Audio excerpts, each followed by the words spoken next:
It's been almost a month vlogging once a week. I'm gonna keep this one quick because this week has been full. Every day, so much happening, so much going on. First, Kaleb was back in the studio. If you saw last week's vlog, then you got to see Kaleb's performance of his newest song, Cerulean, an acoustic version. That was more or less kind of an impromptu session that we had. Really, there wasn't a whole lot of planning that went into that. We just found some time and I had everything set up, ready to record. And we were really just planning on jamming that day, but it turned into something pretty spectacular. And so spectacular, in fact, that we wanted to not only replicate it, but Kaleb was actually really excited to come back and present the finished song using his equipment. So I went and picked him up. We packed all his gear up here, got everything all set up, and recorded a really nice studio session.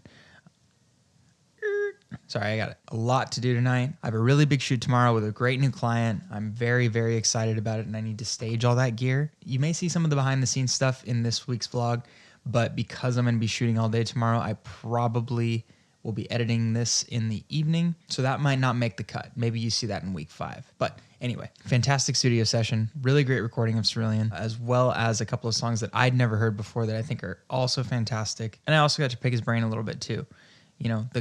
Why can't I get this? Talk to him about the kind of music he likes to make, where he pulls his inspiration from, electronic music and the impact that it's had on sort of the music scene at large. The big difference you'll see between week 3 vlog, link, card, and this week's is the tech. The first session was, like I said, very impromptu, acoustic. He doesn't even really play acoustic guitars very much. He doesn't actually own one right now. So this week, you'll see kind of back here, he sets up not only a mixing board, but also an effects pedal board where he's running his guitar sound through into the amp, and then also an MPC, which is sort of one of his primary devices where he makes his beats and the backtracks for the song. So he incorporates that into the performance, and it's actually, all in all, it's really spectacular. He is kind of a one-person show in a lot of ways, and this, I think, showcases that really well. So anyway, that's one thing you're going to see in this week's vlog. Very excited for that. Once again, follow Fuchsia Casual Music on Instagram. You can check his stuff out on Bandcamp. It's also on Spotify. Very talented man. And of course, I so look forward to having him back and continuing to collaborate. Dude, cool. This is exciting. Yeah, so welcome back, everyone viewing right now. We're in the studio with Kaleb Barrison, aka Fuchsia Casual. Very talented recording artist, musician who you saw in last week's vlog. This is quite the evolution from our first more impromptu recording session. You want to talk a little bit about last week's session? It was not planned at all. It was just Buddy taking me out to a nice little dinner because I was feeling kind of down and felt that playing guitar would be helpful for me in my emotions, and it just kind of turned into more than what I thought it was going to be, and kind of gave me the inspiration to want to come back and have a full little tiny performance with most of my gear from home and songs that I actually finished within this week and a half, or maybe past 2.5 weeks, and kind of gave me the inspiration to be a little bit more proactive with the things that I needed to finish instead of letting them linger until they finish themselves. So kind of gave it a kickstart, a little fire under the ass. For sure. Yeah, you really blew me away. We went from, okay, we're going to go upstairs and maybe jam, to, okay, we're recording a acoustic session, which I've never heard you play an acoustic guitar before, and then just started singing. Really, really gorgeous, really cool to watch and witness. Before we talk about what you're about to play in the new setting, new setup here, I am curious. I haven't known you for all that long, but I know a little bit about your inspiration, where you draw your inspiration from, your music. But can you just talk about what kind of genre of music do you enjoy making, playing? What are your key inspiring artists? And yeah, just a little bit of the history behind your music. Um, I always have a lot of trouble answering that question because I listen to all different kinds of music based off of what my emotional or what my mental state is. So when I'm feeling more pumped or whatever, I'm listening to like 80s industrial music, but everything I normally write is a little bit more singer-songwriter type stuff that is masked behind like dance beats and stuff, and a lot of electronic music from either the 80s or early 90s is really influential for me. Um, when people ask me like what kind of music I play, I don't answer it as like the complete answer. I just tell them my favorite band is Tears for Fears, and I think that that band as the artist they are is so like influential to so many different genres, I guess, of music, that you could have just like samples from certain songs be incorporated into all different facets of like musical expression. And I listen to pretty much everything. Like a lot of the music I make is, you know, the lyrics, if you really listen to them, they come from a pretty like sad place. It's always like therapeutic for me to write a song, and I don't want to like put people down when they listen to my music. I want them to enjoy it and to either dance or to like feel inspired themselves, but I kind of mask it with the melodies and the tempos and all of the different textures that I try to put into my full ensemble songs that I produce through either loops or samples that I have my synthesizers plugged into an MPC, and most of my live performances as of like the past couple years have been just me and machines, really, and just a guitar and a mic, and I let the machines do what they need to do, and I just play along to them. Like most of the song is performed and written at home, and then kind of evolved into more of a performance aspect when I'm in front of people. And I have a really bad problem of writing too many songs where I'll have, like for example, right now I have a whole 10-song LP that I've finished, and these 3 pieces I'm going to play here are not even on it, and they've been written, like I said, within the past 2 or 3 weeks, and which is kind of hard because once that album's done, I need to perform those songs more, but I'm more excited about these songs, which are pretty different from the ones that are already recorded. Kind of took a long time to finish all of those because of things in life that just hold you back from finishing what you need to do. And I think that it's still good to put those out even though they seem so old now, and I'm more excited about other songs, but they hold like a place. It's a diary, it's a place mark. So when I hear a song, I'm like, that's from 2 years ago, that's from 3 years ago, but I'm still playing it now, and it's like it takes me back to when I wrote the song. As much as I'm tired of listening to some of them, especially with the recording process, and you hear it over and over and over and over again to the point where you're just like, the song isn't how I felt about it when I first made it, but that's the double-edged sword of being a musician and being a recording artist, and it's fun and not fun at the same time. That's something really interesting. Like, I think you bring up a good point. It's like kind of the contract with the audience almost, because, and this is true for not just musicians, but any artist really. Like, you create something and, you assign meaning to it, and it comes from a place in your heart, and you have no idea when someone in your audience in the future down the line is going to come to it. That could be a year down the road, that could be the next week, that could be 10 years down the road. And specifically for musicians, you're kind of burdened with redelivering, especially for live performing. Like, people want to see the songs that they connected with the artist on originally. You hope to be able to perform them as well as the recording may sound too, which can be kind of stressful when it's just me. And I mean, the machines are always going to sound the same. Yeah. They're always going to do what they need to do, but sometimes I'm not in the mindset of a certain song, and it might lose some energy certain days or times of the year or something like that.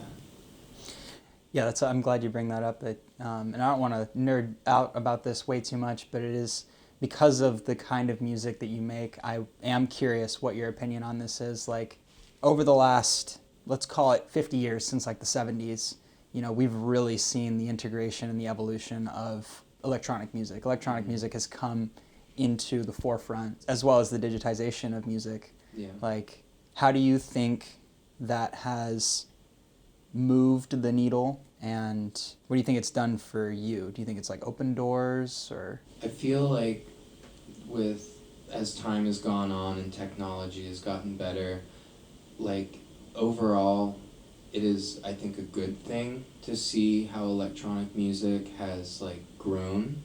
But with anything, with advancements and stuff, you get something good and then you get a lot of shit.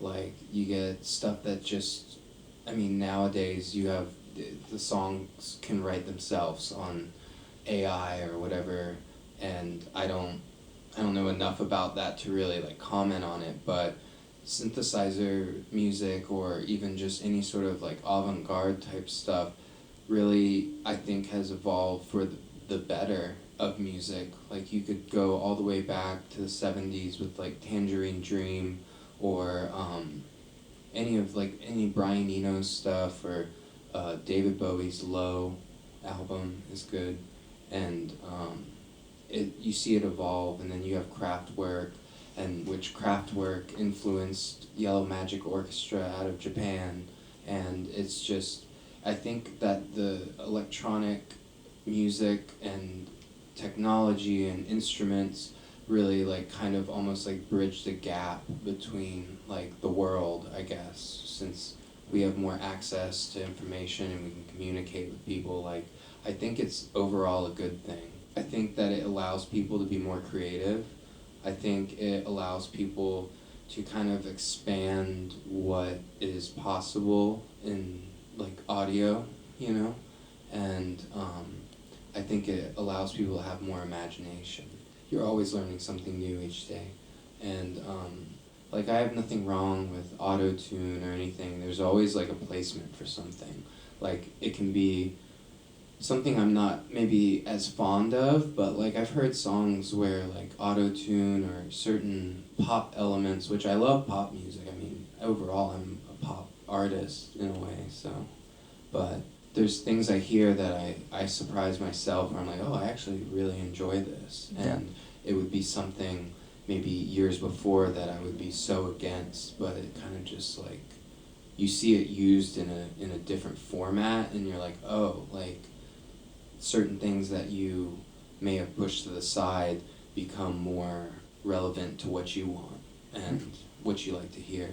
I think overall electronic music is good. I think from when I'm 33 now, when I got my first synthesizer, I was 16 years old. My great-grandmother bought me a Roland Juno D, and it's a digital synthesizer, and it just had so many voices on it, like patches, voices, whatever, and I just remember being like, wow, I have like limitless possibilities, or like, I can do anything with this. I had that Juno D, and I had like Nakai drum machine. I don't remember the model number, but that's the same company that makes this MPC, which is a pretty prolific instrument in itself, like for all kinds of music, hip-hop, electronic, whatever. But anyway, when I was younger, just like having a synthesizer after just like playing acoustic guitar and maybe just learning major chords and stuff was like, oh wow, there's so much more to this. And I spent most of my later teenage years just making electronic music. Like, I would look back at it now and say, oh my god, it's so bad, like, but it was so good at the time, and I felt so accomplished. And then you know, as time goes on, you incorporate more instruments, you incorporate more ideas, you listen to an artist that, like, does something different that, like, really just excites you, and you want to, like, not, you want to replicate it, but you don't want to be them. So, like, it's really just, like, kind of a wonderful thing to be a musician, because you don't ever win. You don't ever, like, get to the end of being a musician and I learned it all. Like, you just keep learning every day, and you keep getting frustrated every day too. Like, there's been periods of times where, like, I maybe hadn't played music for, like, 2 or 3 months sometimes, where too many distractions in life, too much stress, and music just wasn't feeding me the way it was. But then when you get back to it, it's like, you know, reconciling with an old friend or something, and it's always going to be with me regardless of fame or anything like that. Like, if you love music, you don't need to have a million plays, you don't have to have a million followers, you just need to, like, enjoy what you're doing and give yourself, like, the time of day to, like, decompress with that. Yeah, I love that. One thing, before we get into the performance and the new songs, like, one thing we were talking about in the car ride over is this, like, just get it out there mentality. Yeah. Right? Like, instead of, you know, you can reel and overthink something and process it and plan for it time and time again, but ultimately it prolongs your artistic process, and then ultimately you really become your own worst enemy, because after every passing day, after every passing moment where you don't do the thing or get whatever it is inside you out, write it or sing it or draw it or, you know, really, like, birth it into the world, that perpetuates, like, this really depressing, complex thought. Yeah. And in so many ways, I think, like, we're in a similar mind state right here, you with your songs and me, like, with video and the vlog that, you know, maybe someone's watching right now. Like, it's rough, it's not necessarily perfect, it's not mastered, Right. but it's in the world.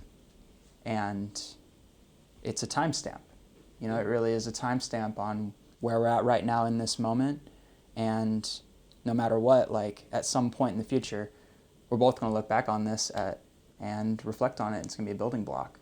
So with that framework, can you talk about the new songs, where they were a week ago, and how they got here so fast, and why you're so eager to, like, actually be in front of a camera and playing them for people?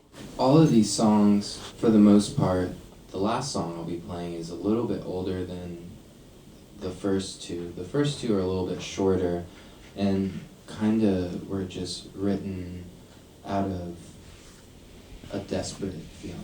Like, they weren't even necessarily written for me, but they were something that was inside of me that needed to come out regardless of the meaning of it. The meaning can mean anything to you. Like, the vocals or the lyrics, or it doesn't matter what you think it means. It's for everyone. But they are sad songs, and they're normally stuff I don't play.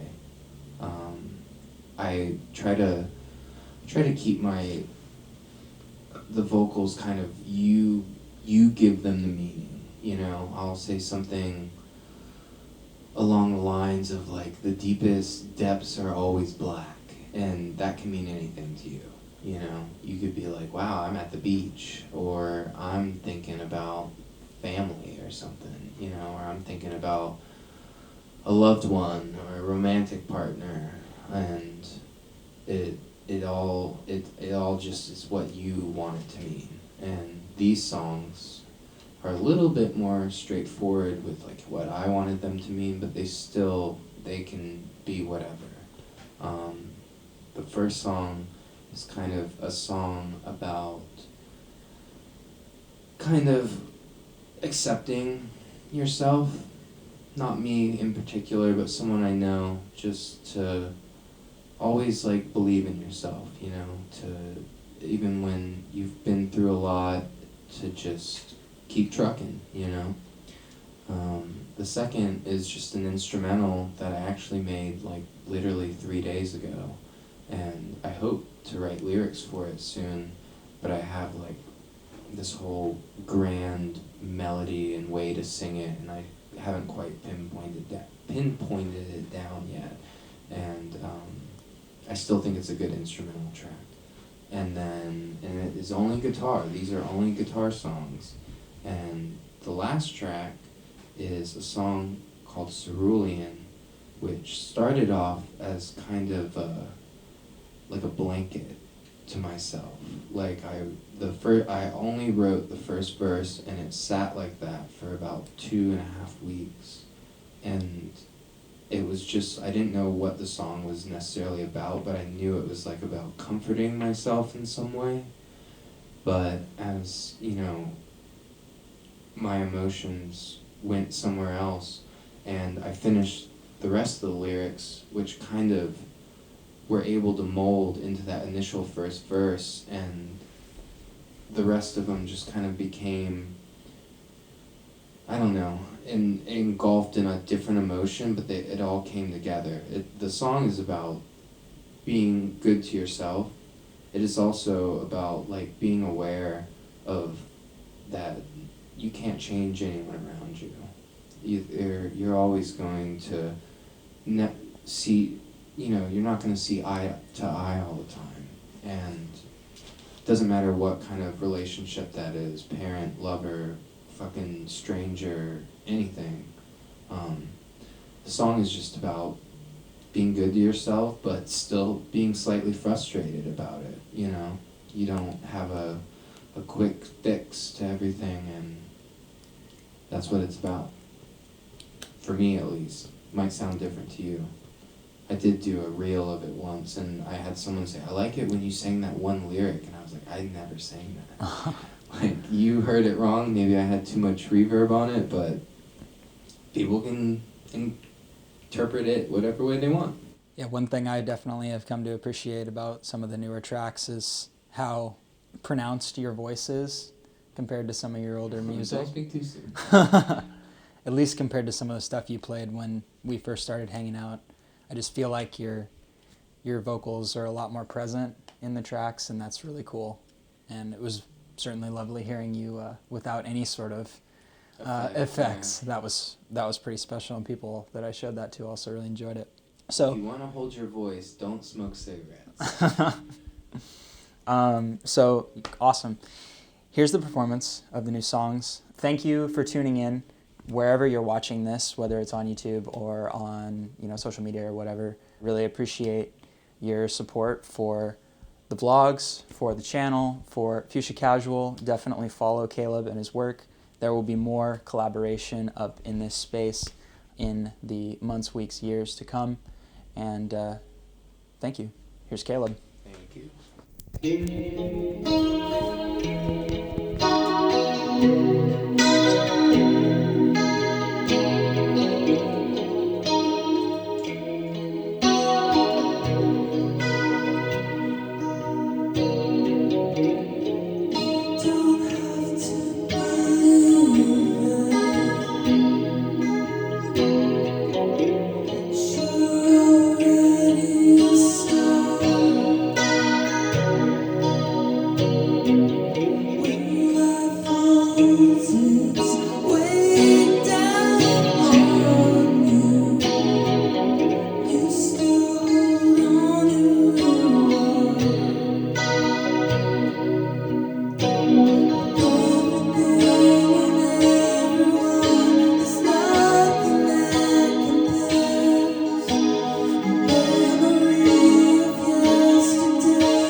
Week 4. Things at the top of mind. Things at top of mind. I guess I'll just kind of freestyle this one. I think that one thing that I've come to learn and appreciate about being a freelancer, being a producer, is the ebb and flow of the job. There's going to be times where work is like, it feels like maybe you've hit rock bottom or you can't seem to catch a break. Things are slow. Maybe you're like personally experiencing some burnout or a block or something like that. And those times are really hard. Those are really hard to get through because they can seem never ending and kind of spiraling, counterproductive maybe. But then you start to catch some rhythm, and that rhythm can very quickly build. Maybe you do a job and the job goes well and you get introduced to like 3 people or a new like group or a new niche. That can grow so fast. And before you know it, that lull can turn into weeks, months, maybe even years of potential work. And what was, a lull last week, all by the sudden is like, holy cow, it's 10 o'clock and I have to tear all this down, prep all my stuff, get it ready to get loaded, and be on site at 9 in the morning for my first big client of the year. That's often how this goes. And I think it's really important to embrace that.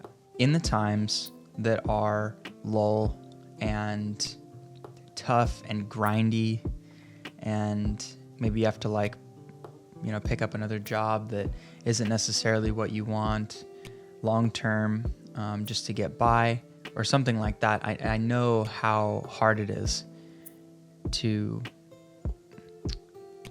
be spending your time that way, because ultimately you spend so much time while you're doing those things thinking about this, thinking about what you really, really want to be doing, and you can't. For whatever reason, you can't at that time. But then once you do get that momentum, once you do hit that stride, just be ready. Just be ready to embrace it in its fullest, give it your all, and as much as possible, do the best work you can, because that sort of that leap and then the reset, I think is really critical in making this a thing long term and being a successful creative in the long term. It's not sustainable to always be sprinting and burning midnight oil and losing sleep and juggling 6 or 7 different projects at a time. You can't do that forever. But there is a time to start sprinting. There is a time to push your limits, to take some calculated risks and grow, and use it as an opportunity to get to the next level, to get to the next chapter, to continue evolving as a creative, as a producer, as an artist. It's not every day, but those days will come. All right. That's sort of my wax freestyle. And I think that's top of mind because that really is what this year so far has felt like for me compared to pretty much all of last year. This year has been off to such a hot start. The channel is growing. These vlogs are happening. I'm in that rhythm. There's a cadence here and there's consistency. There's been consistency for pretty much all of this month. And there's a lot to do, no doubt. But that's exciting. I'm incredibly excited. I'm motivated. I'm ultimately incredibly thankful for everyone that's showing up on here, leaving comments, subscribing, that's been reaching out to me on Instagram or texting me or asking about some update that I dropped and forgot about in the vlog. I mean, that's fantastic. So thank you to you for that. I'm going to wrap this. I'm going to cut myself off because I have things to do right now. I got gear to pack. And one full circle end note for vlog week 4. In downtime, think about how you're going to respond when things do pick up. How are you going to be ready for when there is a lot of work, for when people do start calling and knocking on your door?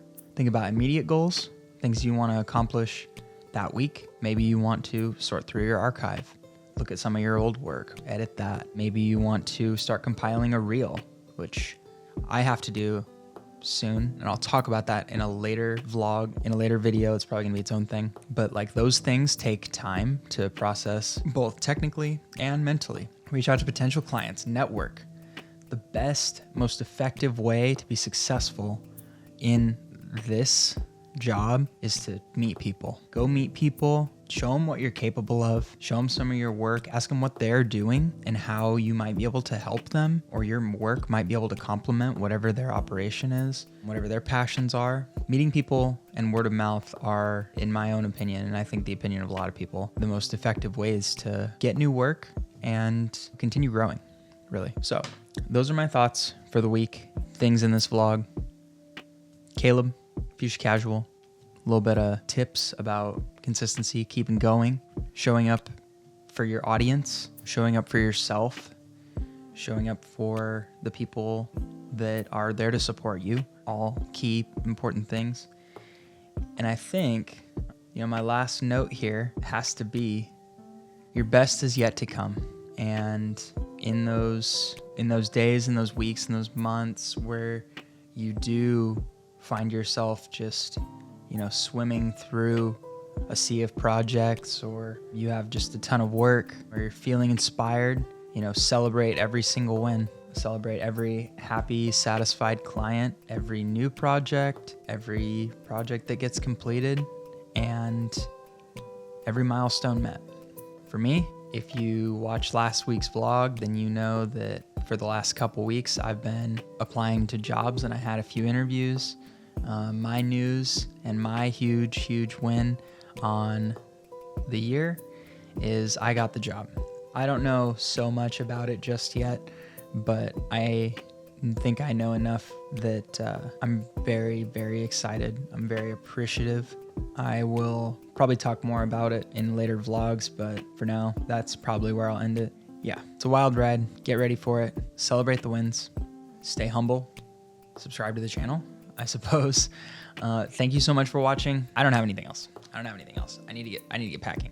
Thank you so much for watching. Share this with someone you think that might need it or benefit from seeing it or hearing it. I wish you the best of luck in whatever journey you're on, however you're trying to grow. I hope you found some of these words or the performance entertaining, beneficial, inspiring. I know I was certainly inspired by seeing Kaleb's performance and will continue to be inspired by his work. This has been week 4. There's more to come. If you haven't already, hit the subscribe button. Thank you.